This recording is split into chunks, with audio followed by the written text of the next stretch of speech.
હતું.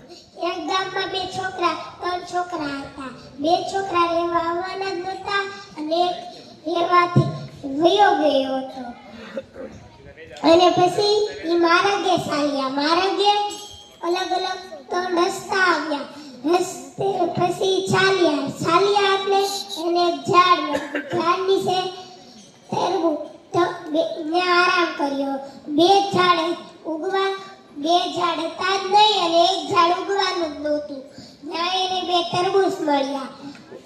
એક તરબૂચ ઉગવાનું તો એક ખાવાનું જ નહોતું અને બે ઉગ્યા જ નહોતા. અને થોડાક આગળ આવ્યા માર્ગે એટલે એને